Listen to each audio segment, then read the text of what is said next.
저는 이 집이 첫 집인데 서울시한테 당한 전세 사기라는 게 너무 화가 나고요. 정말 지푸라기를 잡는 심정으로 정말 호소를 하려고 나왔습니다. 시청 앞에 청년들이 모이기 시작했습니다. 서울시 청년 안심주택에 살고 있는 입주자들입니다. 제 식구, 아직 태어날 아기까지 같이 살아갈 주택인데 지금 엄청난 일도 휘말려가지고 너무 진짜 슬퍼 죽겠어요. 진짜. 법적인 근거를 듣고 싶다고 하니 유난히 더웠던 이번 여름, 청년들의 집에 무슨 일이 생긴 것일까? 서울시가 설계한 청년 안심주택은 빛 좋은 개설구입니다. 이 자체에서 진행하는 정책에서 법적인 전세 사기 피해자가 나타났다는 말이 납득이 되시나요? 서울시를 어떻게 운영하고 계신 건가요? 서울시는 지금 당장 책임에 있는 대책을 내놓으십시오. 청년 안심주택 정책 실패에 대해 공식적으로 사과하라!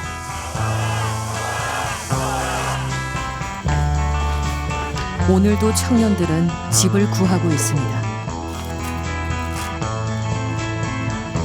하지만 전세는 두렵고 월세는 오르는 시대. 안심하고 미래를 꿈꿀 수 있는 집은 어디에 있는 것일까?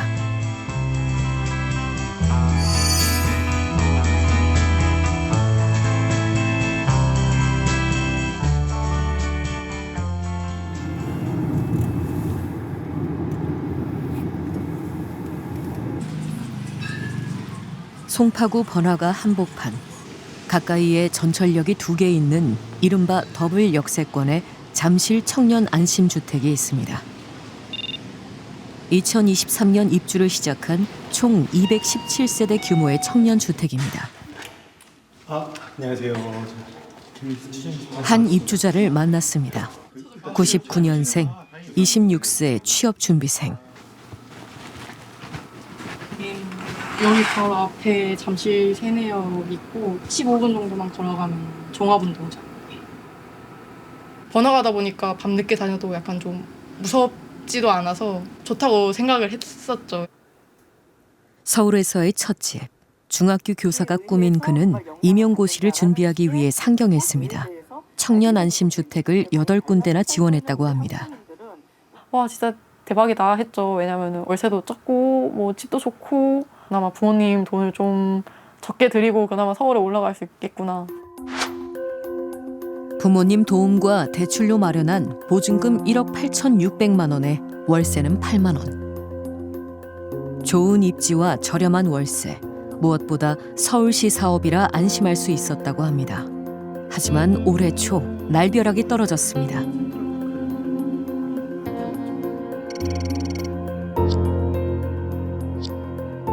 건물이 경매 절차에 들어갔다는 소식이었습니다. 이게 뭐야 하면서 이게 어떻게 된 일이지 하면서 이제 다들 등기부등본을 다들 떼시더라고요. 그랬더니 강제 경매 개시 결정이 내려졌더라고요. 임대사업자가 공사대금을 지급하지 못하자 채권단이 건물을 경매에 넘긴 것입니다. 청년 안심주택에 이런 일이 가능한 것일까 믿기지 않았습니다. 서울시 이름을 걸고 하는 거기 때문에 저는 당연히 이런 일이 생길 거라고는 생각도 못했죠. 오세훈 시장이 인터뷰에서 주가 가장 중요하다 약간 이런 식으로 얘기를 하셨더라고요. 지금 청년들이 보증금 못 받을 위기에 처했는데 그런 말을 할 수 있나? 이 건물 134가구가 총 228억 원의 보증금을 받지 못할 위기에 처했습니다. 신혼부부인 이들의 보증금은 2억 1,300만 원, 대출이 1억 5천입니다. 안심할 수 있는 전셋집을 찾아 수십 군데를 알아봤습니다. 물건 들어오고 나가는 것만 하는 게 사실 집 구할 때 어머니가 걱정이 진짜 많으셨거든요. 어머니가 이제 전세 사기나 이런 것 때문에 걱정을 많이 하셔서 근데 제가 아이 집은 그런 거 아니다. 고가에서 사는 거 서울시에서 사는 거다. 걱정 안 해도 된다. 신축 건물의 서울 도심 한복판. 우와.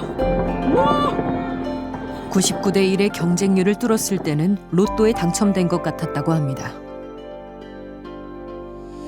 언제 한번 제가 잠실에 살아보겠어요 하면서 국가에서 이런 것도 해주니까 진짜 돌아가면은 진짜 뜯어 말리고 싶은 상황이라서. 대출 이자를 비롯해 집 때문에 지출하는 돈만 월 150만 원. 만약 보증금을 반환받지 못하면 마이너스 1억 5천으로 신혼을 시작하게 됩니다. 전 태어나서 그 큰 돈을 제 통장에 넣어본 적이 단 한 번도 없거든요.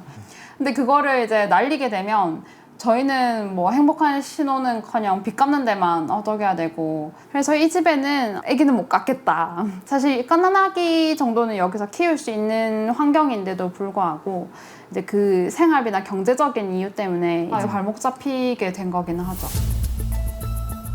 서울시가 만 19세에서 39세의 무주택자에게 시세보다 낮게 공급하는 청년 안심주택. 서울시 사업에 어떻게 이런 일이 발생했을까? 임대차 계약서를 들여다보았습니다. 서울시가 아닌 한 개인의 이름이 임대인으로 기재돼 있습니다. 서울시 청년 안심주택이지만 공공지원 민간임대 형태.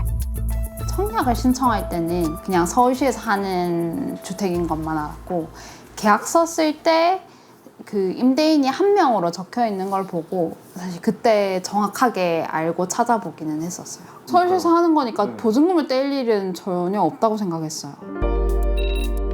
서울시 청년 안심주택은 공공임대와 민간임대로 나뉩니다. 민간임대 사업자는 금융과 세제 혜택을 받는 대신 시세보다 낮게 임대주택을 공급하도록 돼 있습니다. 임대인 얼굴도 한 번도 본 적이 없고요. 지금 퇴거도 입주도 안 돼요. 아예 연락할 루트가 막혀버려서 저희는 임대인 연락처는 모르고. 그러니까 서울시랑 SH에서 맨 처음에 말한 거는 딱 그거예요. 이거는 민간 임대이기 때문에 우리가 어떻게 해줄 수 없다. 공공임대랑 다르다라고 입장이었고. 늦은 저녁, 귀가한 청년 입주자들이 모였습니다. 민간 사업자를 검증하고 관리하지 못한 서울시의 책임은 없는 것인지 청년들은 분통을 터뜨렸습니다. 혹시 보증금이 1억 이상 가신 분 한번 손 한번 들어봐 주세요. 거의고 혹시 2억 넘으신 분도 있나요? 혹시 3억도 계실까요? 버젓이 서울시 홈페이지에 청년 안심주택이라는 타이틀로 잠실 사진도 올라와 있고, 그래서 서울시는 일종의 중개인의 역할을 한 셈인데, 저는 이 집이 첫 집인데 서울시한테 당한 전세 사기라는 게 너무 화가 나고요. 근데 대책이 없다는 사실에 너무 화가 나는데, 저희가 제일 화가 나는 건 보통 다들 대출을 받아서 들어올 거예요. 청년이 돈이 어디가 있습니까? 1억에서 3억 다 쉽지 않은 돈인데. 문제는 또 있었습니다. 현행법상 임대사업자는 의무적으로 전세 반환 보증보험에 가입해야 합니다. 하지만 이 건물은 보증보험에 가입돼 있지 않았습니다.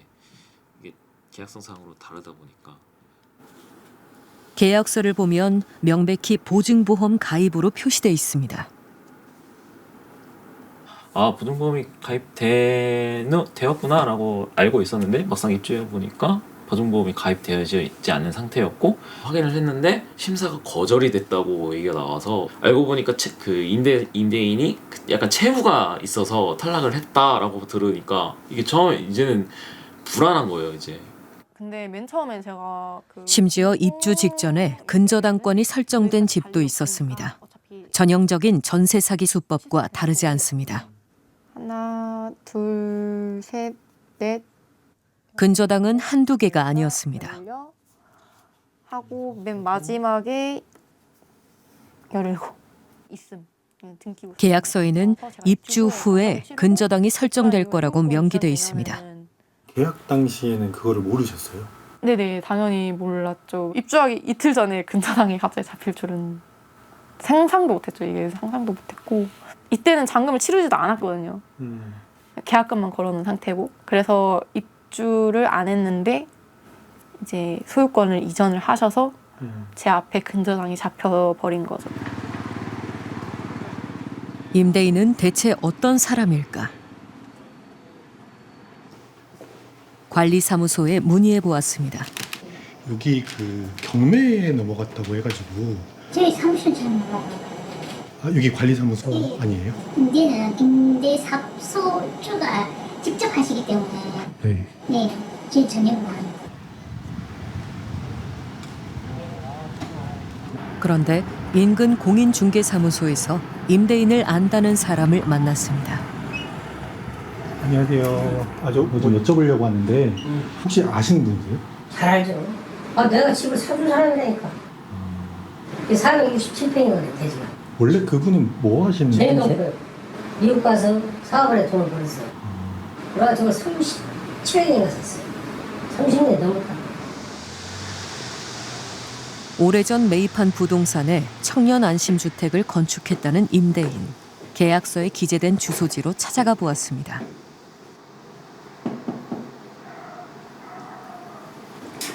안녕하세요. 말씀 좀 보러 왔는데 혹시 여기 씨 댁인가요? 여기 안 살아요, 여기서는. 아, 그래요? 명함 있어요? 네. 네, 명함 주세요. 그리고 네. 네,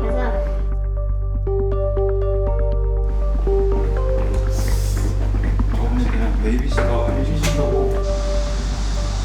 그런데 명함을 전달한 지 5분도 지나지 않아 전화가 걸려왔습니다. 여보세요? 네. 예, 저 X된 사람인데요. 저희 집으로 그냥 바로 그 아파트 그 뒤에예요, 바로. 집을 직접 오시죠, 뭐.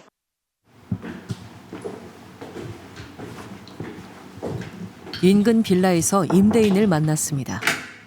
안녕하세요. 사업비를 감당 못해 자산을 처분하고 월세로 지내고 있다고 합니다. 아니, 뭐 갑자기 이제 그는 왜 청년 임대주택 사업에 뛰어든 것일까? 밑에 가게만 하고, 응? 내 땅이잖아요. 건물 지어서 애들 청년들한테 좋은 일 하고, 나중에 또 양도소득세도 또 감면받고, 8년 임대 좋으면 85% 감면받는다고 하더라고요. 그럼 내가 밑에 장사하고, 근데 이걸 은행에서 다 먹고 놓은 거예요. 우리가요, 은행에서. 공사비가 상승하면서 대출이 늘어났다는 임대인. 직접 식당과 목욕탕을 운영해 유동성을 확보할 계산이었고 계획대로라면 문제는 없었을 것이라고 합니다. 이 동네 주위가 목욕탕이 없어요. 준비방도 없고. 장사는 내가 다 한다. 임대주 가정은 이자를 못 끊어나가니까 충분히 이거는 내가 장사하면은 한 달에 손이익이 한 4, 5억은 벌 수 있다. 나는 그렇게 생각하거든요. 근데 공사를 했어요. 하는데 돈을 안 주니까 중단된 거잖아요.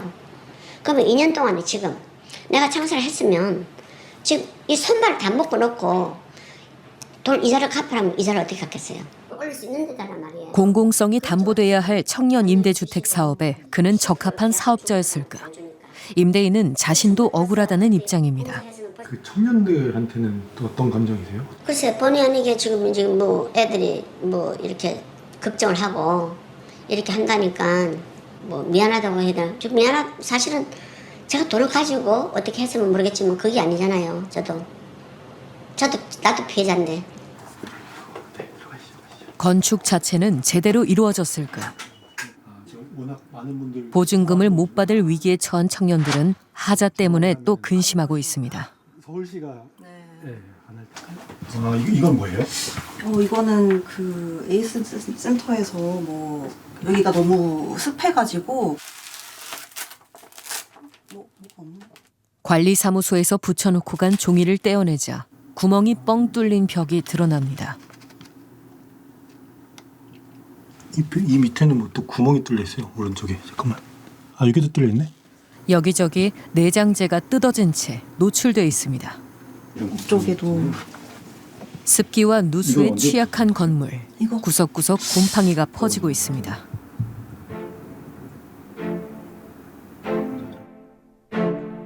퇴근하고 돌아오니 온통 물바다가 돼 있기도 했습니다. 입주한 지 2년 된 신축 건물이라는 게 믿기지 않습니다.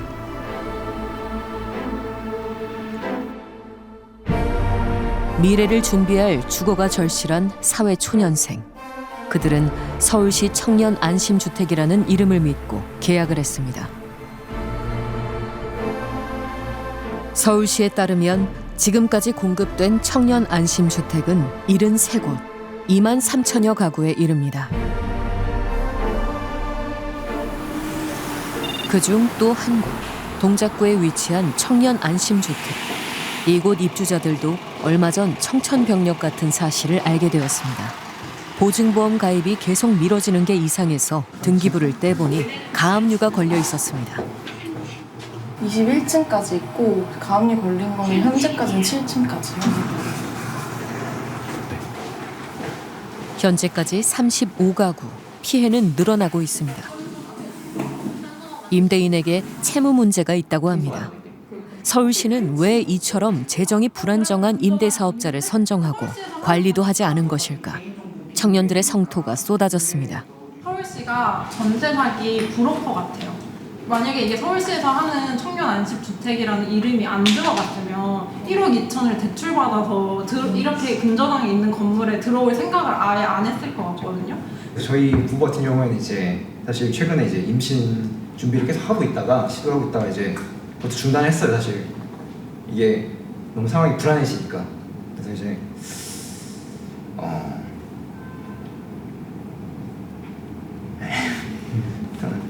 그런 상황이죠.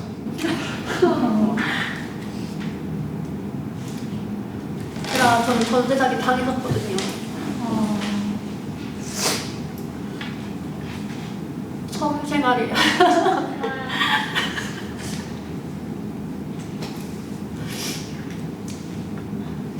지금 제가 서울 생활 3년 차인데 딱 1년 차때 그 친구랑 둘이 살았는데 그 집이 전세 사기 당했었어요. 도저히 전세는 무서워서 못 가겠더라고요. 그래가지고 지원서를 넣었는데 그래도 서울시에서 하는 거니까 설마 위험하겠느냐. 그래서 우리 서울시니까 믿고 들어가라 해가지고 저기 들어왔는데 이렇게 사건이 터져버린 거예요.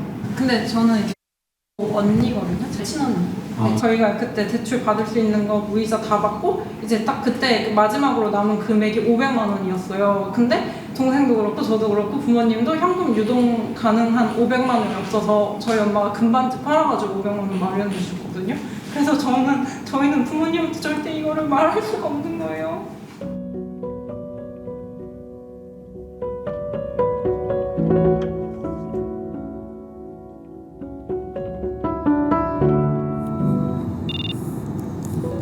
입주자들에게 민간 임대에는 관여하기 어렵다는 입장을 보여왔다는 서울시. 그런데 지난주 서울시가 기자회견을 열었습니다. 현행법으로는 악성 사업자를 완벽히 가려낼 방법이 없음을 인정하면서 피해 구제 대책을 내놓았습니다. 향후에 경매가 되면 낙찰이 되지 않습니까? 그것을 회수해서 서울시가 다시 가져가는, 마치 비유하자면 서울시가 먼저 돈을 좀 빌려주고 나중에 돈을 받는 그런 형태로 지금 검토를 진행을 하고 있습니다. 우리는 서울시를 따로 만나 피해 구제 방안을 다시 한번 확인했습니다. 그러면은 민특법이라는 것은 우선 그 문제가 된 사업장에 계신 분들한테는 다시 한번 좀 송구하다는 말씀을 드리고 분명히 피해가 없도록 해소되도록 저희가 조치를 끝까지 할 것입니다. 그리고 그 과정에서 충분한 설명이 되지 않은 것도 사실입니다. 그래서 저희들 그 서울시 직원들이 문제 사업장으로 곧 갈 것입니다.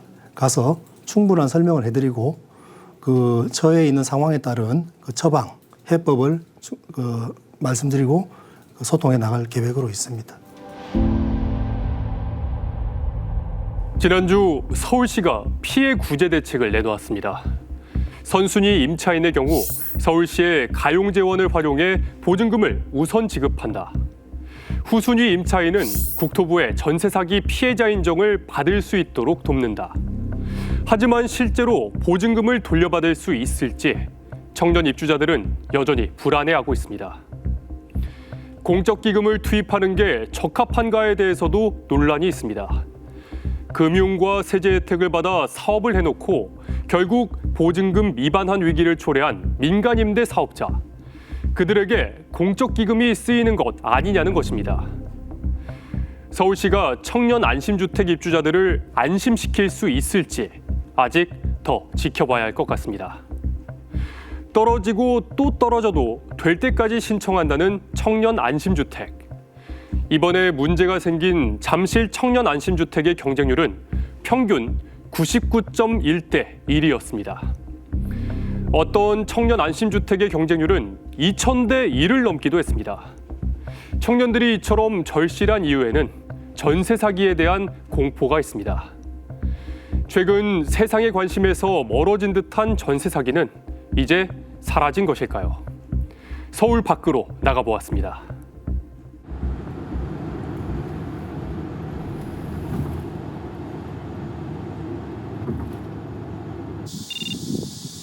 먼저 대전에서 우리는 한 가장을 만났습니다. 90년생 35세.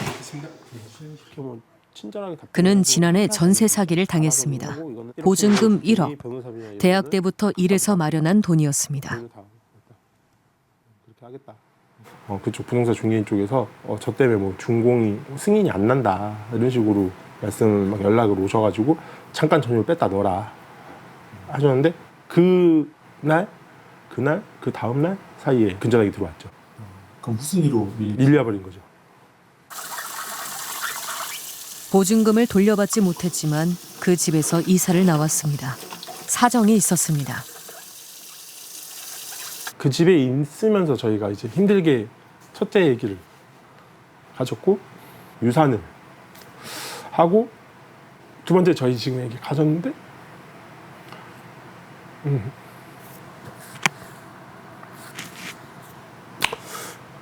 계속 거기서 이제 살면서 좀 환경이 그렇다 보니까 임신성 고혈압이 와서 좀 안 좋은 상태인데 그 안 좋은 추억이 계속 있는데 와이프가 이제 이런 사기당한 집이 계속 있으면서 있다라는 행위 자체가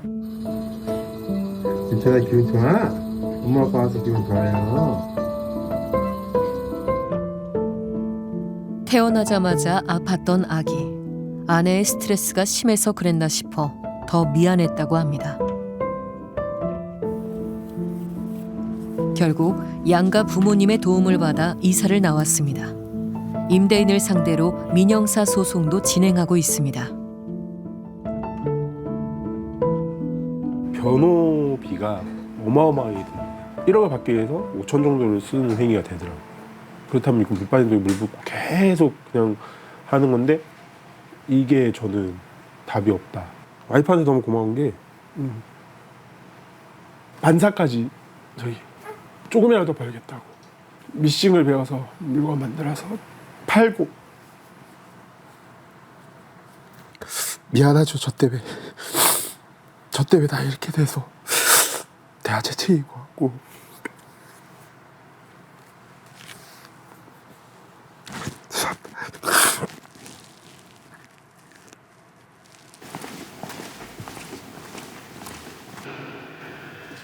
대출이자와 소송 비용으로 매달 100만 원 이상이 나갑니다.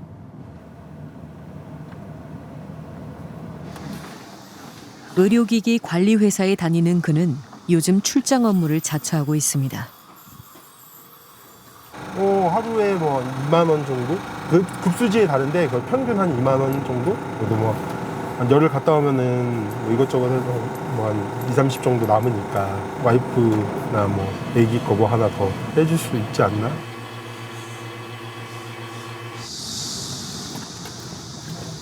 시리얼 넘버를 매칭해서 그냥 다 집어넣어. 본래도 부지런한 그가 시간을 쪼개가며 더 열심히 살고 있습니다.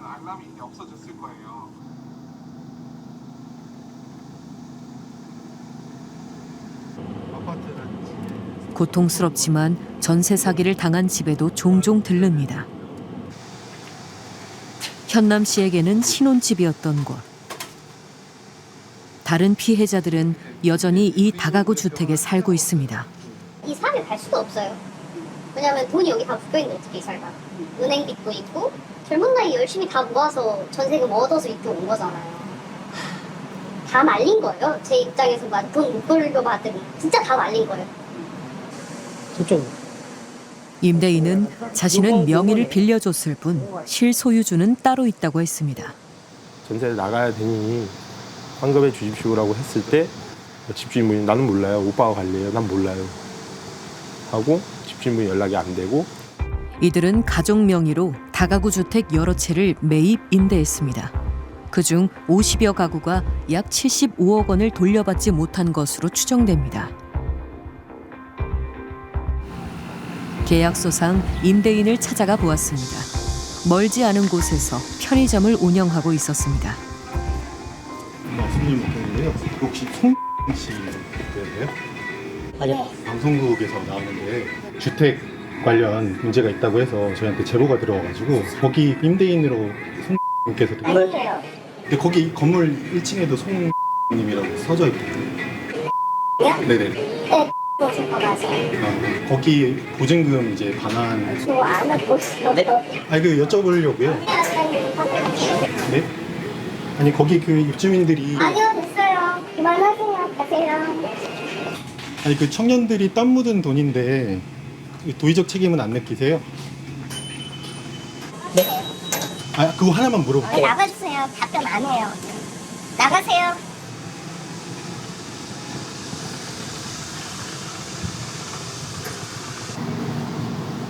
피해자들이 실소유주에게 연락을 해봤지만 어렵게 통화가 돼도 돈이 없다는 대답뿐이었습니다. 지금 현재로서는 참 무책임한 말인데 예. 뭐 어떻게 할 수 있는 부분이 없으세요. 이거 뭐 은행은 한번 가보셨어요, 사장님? 봤어요. 그거 다가구는 전세 보증금 반환제도 전혀 안 돼요. 뭐 막말로 사장님 저기 뭐 차도 좋은 거 타시고 시계도 좋은 거 차시잖아요. 그것도 처분하고 어떻게든 맞춰 주셔야죠. 뭐 저는 어떻게 하겠습니까? 시계 공구 사이트에 600 올라 있더라고요. 저도 600도 올려놨는데 뭐 누구 문의하는 사람이 없어요.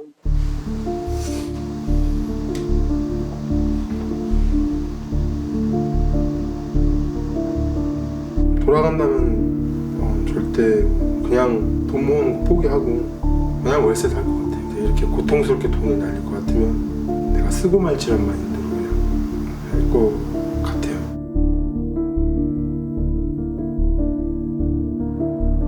대전은 인구 대비 전세 사기 피해가 전국에서 가장 큰 곳입니다. 정부 인정을 받은 피해 건수만 약 3,600건. 전세 사기 피해를 입은 대전의 또 다른 빌라. 이 건물에서만 8가구가 전세 사기를 당했습니다. 한 얼마 들어가? 5천. 5천만 원. 선생님은 저는 1억.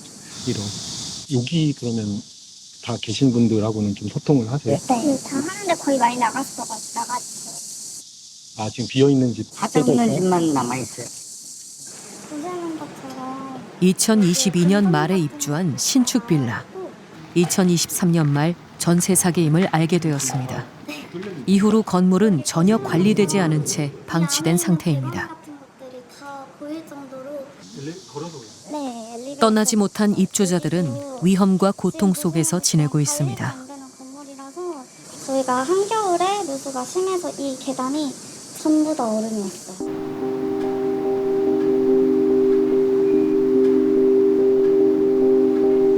저도 실제로 한겨울에 계단 내려오다가 넘어져서 병원 갔었고 저희 세입자 다름님도 크게 다치셔가지고 한동안 일도 못 하시고 그래서 정말 누수가 심했을 때는 건물이 이러다 무너지진 않을까라고 되게 불안해하면서 지냈어요. 94년생 31세의 회사원. 셀프로 직접 고소장을 영애 씨가 돌려받지 못한 보증금은 1억 4천만 원입니다. 임대인은 어디 간 거예요? 임대인은 현재 자살한 상태예요. 형사고소를 했었을 때 공소권 없음으로 사건이 마무리가 됐고요. 그리고 이 집은 현재 집주인이 없이 그냥 경매 넘어가 있고 1회 유찰된 상태이고 집주인도 없고 관리해주는 사람도 없고 돈을 돌려줄 수 있는 사람도 없는 상태예요. 이 기막힌 상황에 처한 것은 영애 씨만이 아닙니다. 이 뚝방이에요. 현재 지금 인원이 568명이 있어요. 한 일당한테 지금 당한 게 568명이요? 끝이 보이지 않는 피해자 명단.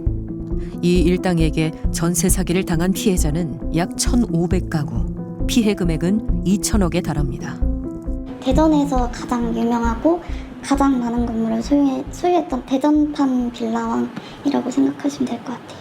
여기 파란색이 저희 집인데요. 저희 집 근처 반경에 그 일당들에게 당한 피해 건물들을 제가 저장을 해봤어요. 저희 집 근처에만 해도 이렇게 굉장히 많이 있어요.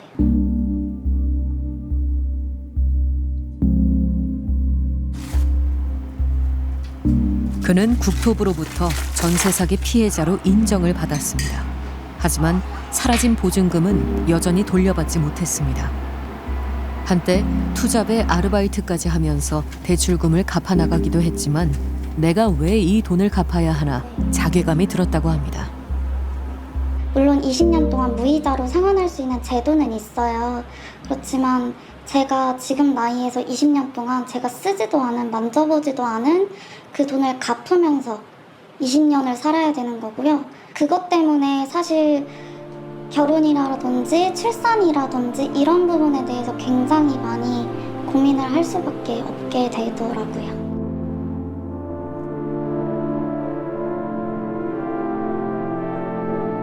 국토부로부터 인정받은 전세 사기 피해자는 3만 명을 돌파했습니다. 실제 피해는 이보다 더 클 것으로 추정되는데 이 중 20, 30대의 비중이 75.1%에 달합니다. 이제 막 경제 활동을 시작한 청년들, 미래가 막막해질 수밖에 없습니다.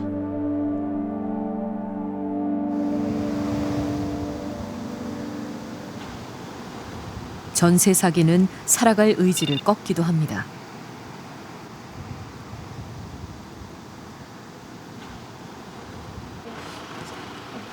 (91년생) 34세 영근 씨는 지난 2023년 전세 사기를 인지하게 되었다고 합니다. 영근 씨도 여전히 그 집에 살고 있습니다. 임대인은 15년형을 받고 복역 중입니다. 그러고 있으니까 얼마나 답답하셨겠어요, 부모님 입장에. 그는 지난 2년간 심각한 우울증을 앓았습니다.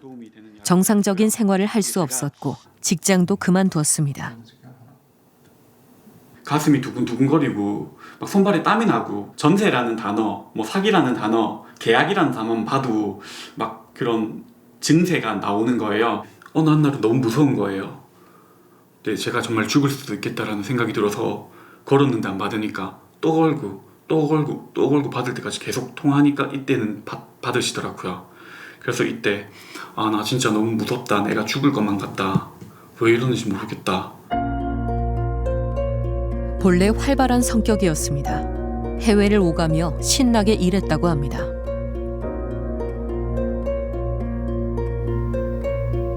우울증 치료를 받으며 조금 안정을 찾은 지금 구직을 시작했습니다. 하지만 전세 사기는 해결되지 않았습니다.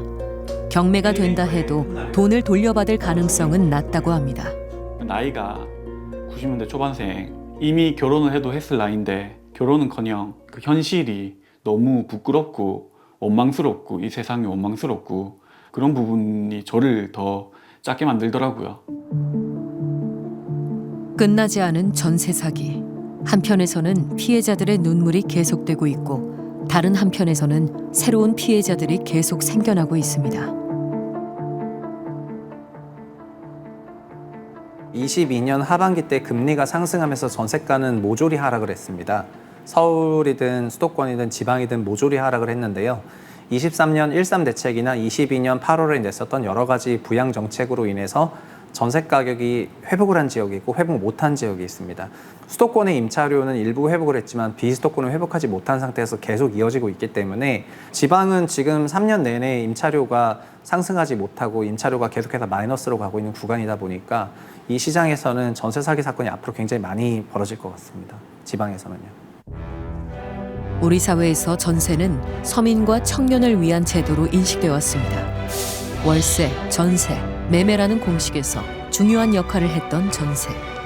7, 80년대 도시화, 90년대 부동산 호황을 거치며 전세 시장은 성장했습니다.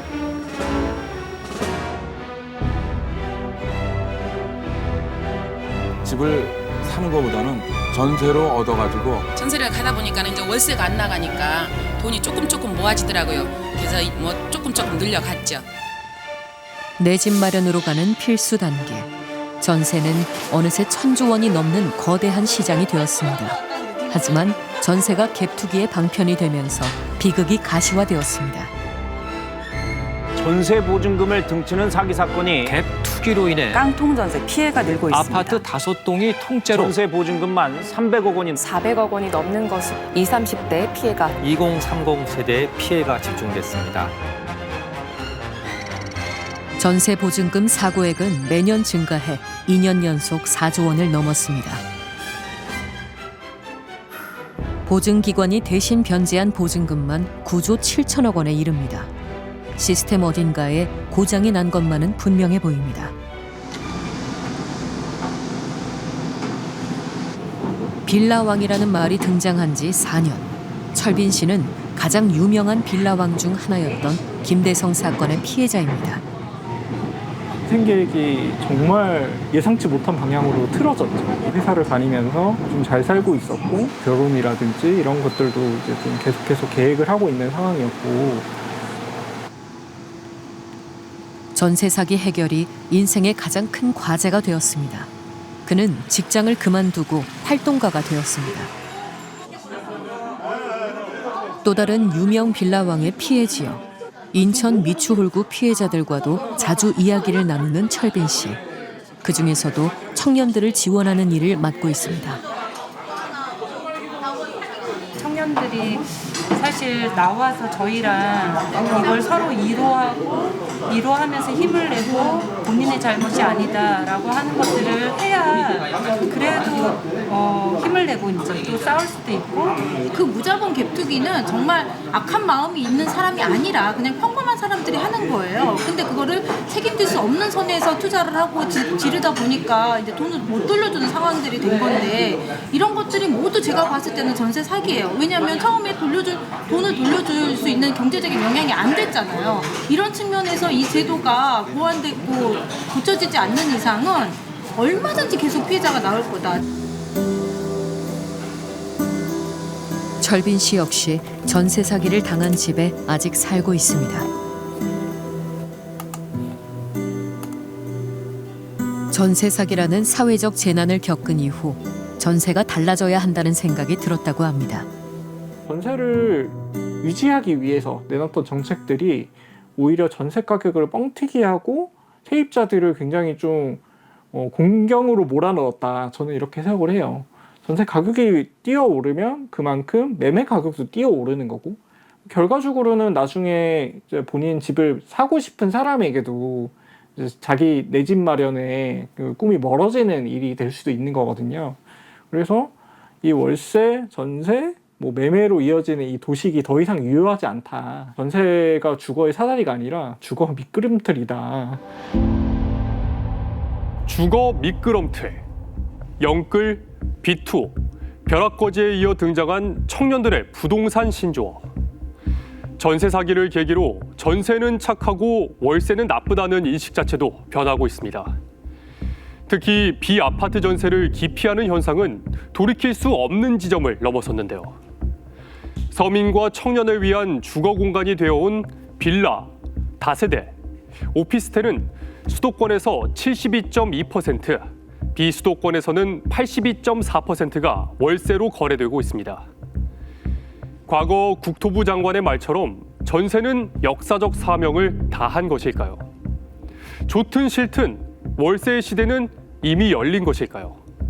현장에 나가보았습니다. 청년 세입자들이 많은 지역을 중심으로 전월세 시세를 알아보았습니다. 전세? 전세는 거의 근처에서 없다고 봐야죠. 전세는 귀해요, 거의. 별로 없어요. 전세가 그렇게 깨끗하고 딱 그런 게 거의 없다고 보시고.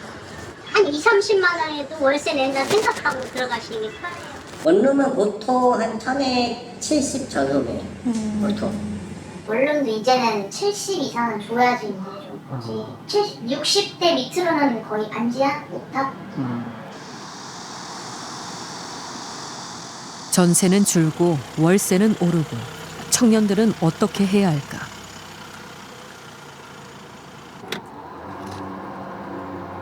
(90년생) 35살 시혁 씨를 그의 월세방 앞에서 만났습니다.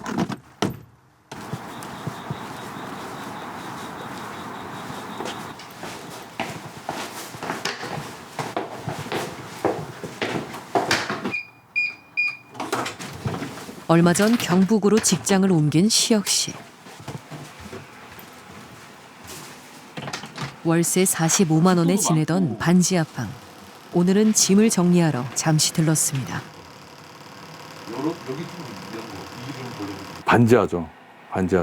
창문 이렇게 돼 있고 이게 조금씩 내려온다 천천히.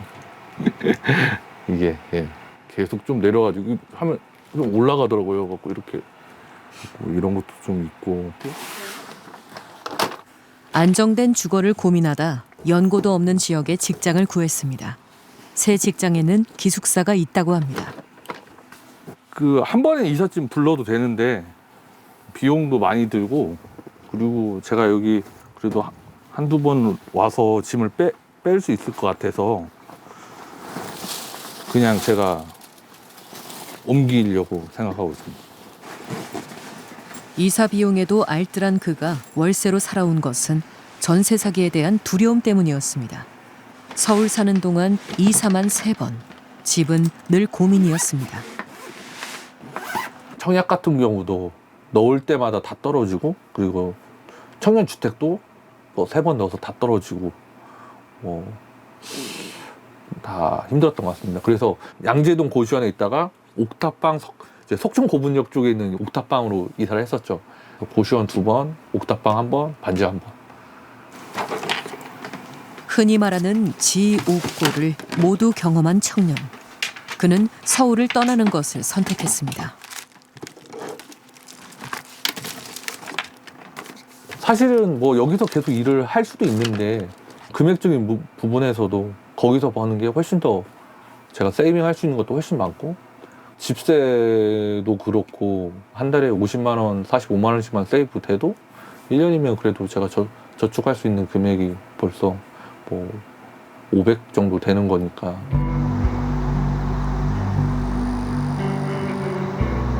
안심할 수 있는 집만 있었다면 직장을 바꾸면서까지 서울을 떠나지는 않았을 것입니다. 사실 집이 이렇게 많은데 살고 있는데 제가 부족하지 않았나, 제가 서울에 맞지 않은 사람이지 않았나, 그런 생각이 듭니다.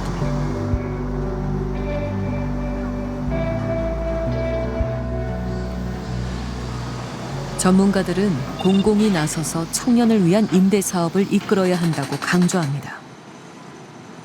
서울시는 2030년까지 청년 안심주택 12만 호를 공급하겠다는 계획을 발표한 바 있습니다.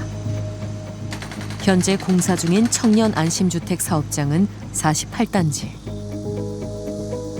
그중 한 사업장에 찾아가 보았습니다. 이미 착공에 들어가 건물이 상당히 올라왔지만 공사가 중단된 상태. 이처럼 사업을 취소하거나 포기하는 민간 사업자들이 늘고 있다고 합니다. 말씀 좀 묻겠는데요. 혹시 여기 공사 계속 하는 건가요? 쓴지 한 1년 됐어. 그럼 이렇게 멈춰 있는 채로 1년 있었던 거예요? 1년 됐어요. 1년. 혼선이 아무래도 자금이 딸리니까. 자금이 딸리니까 그런 거죠. 가장 큰 원인은 공사비며 이런 것들이 먼저 투입이 되지 않습니까? 네네. 그러면 그걸 나중에 임대사업을 통해서 그것을 이제 수익을 거둬들이는 방식인데, 원자재 가격이 막 상승하고 공사비가 올라가고 막 이래버리니까 이제 투입되는 비용 자체가 더 늘어나게 되는 거죠. 그러니까 이제 사업성이라는 게 안 나오게 되는 거죠. 사업자는 사업성을 근심하고 입주자는 보증금을 불안해하는 서울시 청년 안심주택. 공공지원 민간 임대라는 사업 방식을 다시 설계할 필요성이 제기되고 있습니다. 부실한 민간 사업자를 걸러낼 장치도 필요합니다. 또 다른 청년들의 눈물을 막기 위해서입니다. 네, KBS 추정뉴스부는 김승용 PD입니다. 개인 민간 사업자가 이 청년 안심주택이라는 큰 사업을 맡으면서 다양한 리스크, 예를 들면 공사비를 미납한다든지 가압류가 걸린다든지 경매가 걸린다든지 그런 다양한 리스크에 노출될 때 그 피해는 고스란히 청년들한테 오는 그런 구조적인 문제를 가지고 있는 사업 같거든요. 지금 서울에는 임대주택이 굉장히 부족합니다. 특히 청년 임대주택은 말할 것도 없이 부족합니다. 그래서 민간의 힘을 빌린 민간 임대주택의 확보가 필요한 것이고요. 다만 말씀하신 대로 아까도 지적이 나왔지만 이 악성 사업자랄까요? 문제를 일으키는 체납을 하거나 또는 뭐 여러 가지 문제를 일으키는 이런 부분들에 대해서는 분명히 좀 바로잡아야 되고 저희들이 더 보완하도록 하겠습니다. 서울시가 그동안에 매입형 그 공공임대주택 사업을 게을리한 것이 큰 문제라고 생각합니다. 그렇게 하지 않고 공공지역 민간임대주택에 매달렸는데 결국 그 사업의 사업성이 부족하다. 빨리 서울시가 판단을 해서 공공지역 민간임대주택 사업이 안 되면 공공매입임대주택 사업이라도 공공이 선도적으로 끌고 나가야 되겠다. 이런 판단을 했어야 되는데 시기를 놓쳤어요. 그래서 그동안에 한 2, 3년 동안 사업이 아무것도 안 됐다는 거. 공공지역 민간임대주택도 안 되고 공공임대주택 사업도 안 되고 이런 식의 양상들이 벌어진 것은 서울시의 판단 미스라고 생각을 합니다. 청년 주거 안정을 위해 어떤 방안을 갖고 있는지 우리는 국토부에도 물었습니다. 전세 개혁과 관련해선 전세 대출과 보증이 전세 가격 상승 요인이 된다는 지적에 공감하나 전세 대출이 전세금 미반환이나 전세 사기의 원인이 된다는 주장은 그 근거를 찾을 수 없다고 답했습니다. 월세에 관련해선 한시적으로 청년 월세 사업을 추진하고 있으며 계속 사업으로 전환하는 방안도 발표한 바 있다고 밝혔습니다. 끝으로 청년 주거 안정을 위해 모든 역량을 집중하겠다는 원론적인 답변도 보내왔습니다. 청년들에게 필요한 건 주거 로또가 아닙니다. 시대에 맞는 주거 사다리를 다시 구축하는 것입니다. 그래야만 청년들의 내 집 마련이 점점 늦어지는 것, 주거 양극화가 심화되는 것을 막을 수 있습니다. 추정 60분은 이제 막 사회에서 자리 잡기 시작한 세대인 90년대생들의 목소리를 듣고 있습니다. 오늘 주거에 이어 다음 주에는 90년대생의 일자리 문제를 이야기해 보겠습니다. 신입이나 인턴 좀 경력직에 가까운 조건을 요구를 하는 경우가 많아서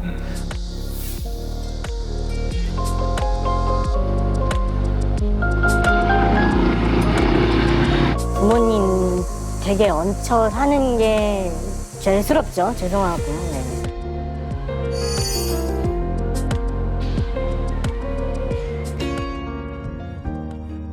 결국엔 청년 안심주택이었지만 청년이 빠진 안심주택이었다고 생각하거든요. 사실 안심이 누구를 안심시켜야 할지 모르겠어요. 공실 없이 모집할 수 있는 임대인들 안심주택인 거죠. 이렇게 방치한다는 것 자체가 진짜 기만이라고 생각합니다. 진짜 이거 해결될 때까지 끝까지 물고 늘어질 거라서 꼭 해결해줬으면 좋겠다는 메시지를 전달해드렸어요.